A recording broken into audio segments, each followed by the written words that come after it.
नमस्कार, मार्च न्यूज में आपका स्वागत है। आइए नजर डालते हैं आज की बुरहानपुर की खास खबरों पर। बुरहानपुर रेणुका माता मंदिर के पास लगेगी फटाका दुकानें। नगर निगम ने लॉटरी के माध्यम से आवंटित की दुकानें। मंगलवार दोपहर 2 बजे से रेणुका माता मंदिर के पास पटाखे की दुकान को लेकर लॉटरी सिस्टम हुआ। यहाँ पर पटाखा दुकान लगाने वाले दुकानदार पहुंचे और उन्होंने 17,000 रुपये जमा कर डॉक्यूमेंटेशन करवाया।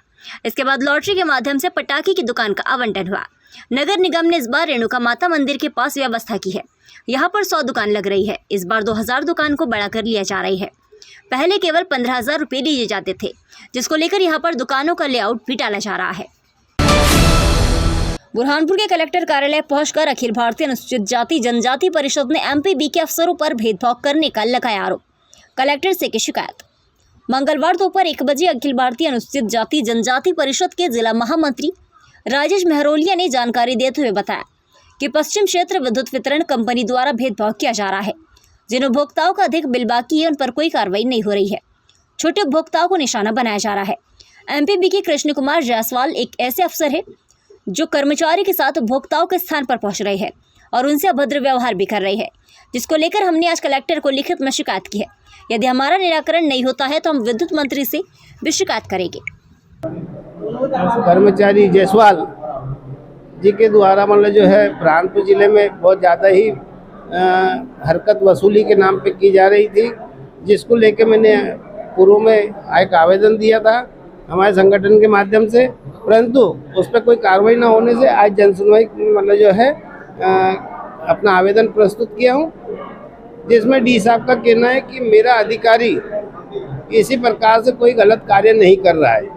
मेरा श्रीमान जी उसको मेरे सामने मतलब जो है आप प्रस्तुत कर लीजिए। मैं शाम में मतलब जो वो बोल देगा कि मैंने कोई वसूली की नहीं की है, तो हम मतलब जो आप उसके विरुद्ध कार्रवाई करें या तो फिर हमारे विरुद्ध कार्रवाई करें।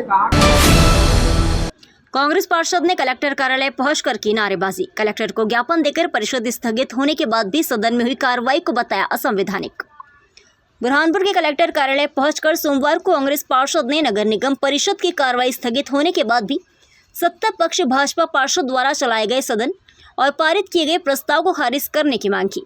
निगम अध्यक्ष अनीता अमर यादव ने बताया कि नगर निगम का परिषद सम्मेलन सुबह 11 बजे से लेकर शाम 6 बजे तक आयोजित किया गया, लेकिन समय अधिक होने के कारण कांग्रेस पार्षद दल ने सदन से बाहर निकलकर सदन को आगामी 5 नवंबर के लिए स्थगित कर दिया गया।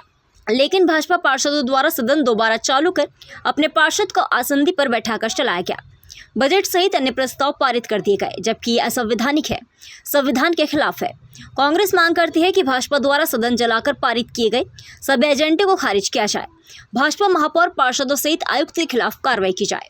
कलेक्टर मैडम को देने आए थे, जो कल परिषद की मीटिंग में 11 बजे से हमारी मीटिंग स्टार्ट हुई। मीटिंग अच्छी तरह से चली, 6 बजे तक मीटिंग चली। उसके बाद में 5:30 बजे तक मीटिंग चली। उसके बाद में बजट पर बात हुई।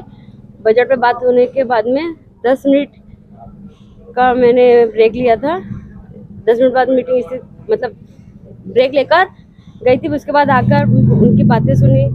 10-15 मिनट बातें सुनने के बाद में ही मैंने उनको बोली कि समय को देखते हुए टाइम ज़्यादा हो गया, सभी महिला थी और महिलाओं के छोटे छोटे बच्चे होने के कारण और परेशान हो गए थे, तो मैंने अपनी तरफ से मीटिंग स्थगित करके 5 नवंबर की तारीख तय कर चुकी थी।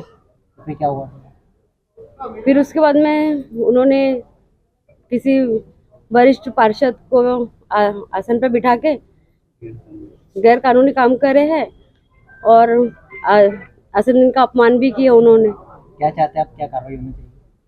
उन पर जो कठोर कार्रवाई हो सके वो होना चाहिए, क्योंकि ये गलत काम किए उन्होंने। अभी जो ज्ञापन दिया है उसमें हमने लिखा है कि जो भी व्यक्ति वहाँ बैठे थे उन पर आप FIR दर्ज करके आसंदी के अपमान का उनका जो अपमान किया है उस पर कार्रवाई हो। क्या 420 के तहत कार्रवाई?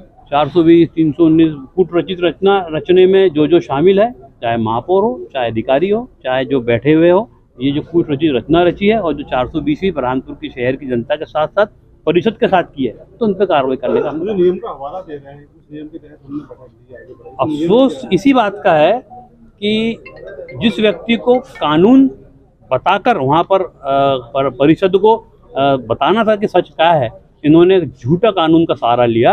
ये कानून जो 33(3) की बात कर रहे हैं, जो अपने आप में वो ये बता रहे हैं कि कितनी झूठ का पुलिंदा उन्होंने बांधकर जनता को गुमराह करने का काम कर रहे हैं। ये परिषद को जो जब तक नई परिषद की मीटिंग होती है और उस मीटिंग में कभी अध्यक्ष उपस्थित नहीं हो तो उनकी जो द्वारा जो पैनल बनाई जाती है वो पैनल के लोग बैठे और वो भी कभी उपस्थित नहीं है तो फिर परिषद जिसको चाहे जो सीनियर पार्षद होता है उसमें से एक को बैठा सकती है। बाकी ये कब हो सकता है? जब परिषद की मीटिंग नई मीटिंग हो और मीटिंग में ये काम हो।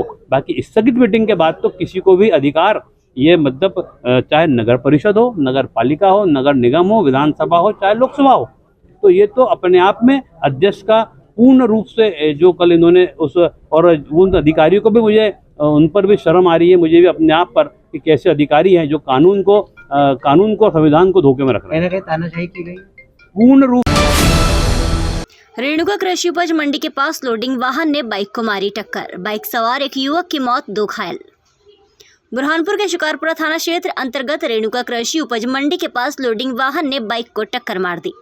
हादसे में बाइक पर सवार 2 युवक घायल हो गए जबकि एक युवक की मौत हो गई।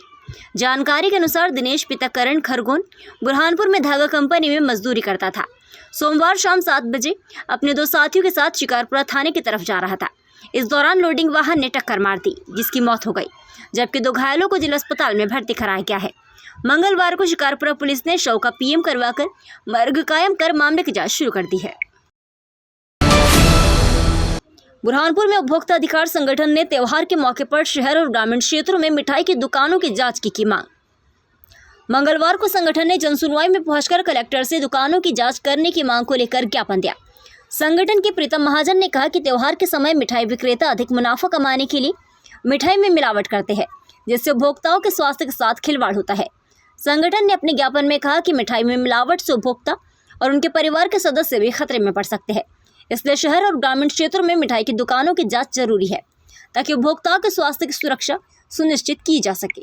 उपभोक्ता अधिकार संगठन के सभी सदस्य यहाँ पर कलेक्टर कार्यालय पहुँचे, यही कि मिठाइयों की जांच की जाए ताकि सभी उपभोक्ताओं को शुद्धता मिलनी चाहिए और यही आदेश के साथ में ममता कोरी जिला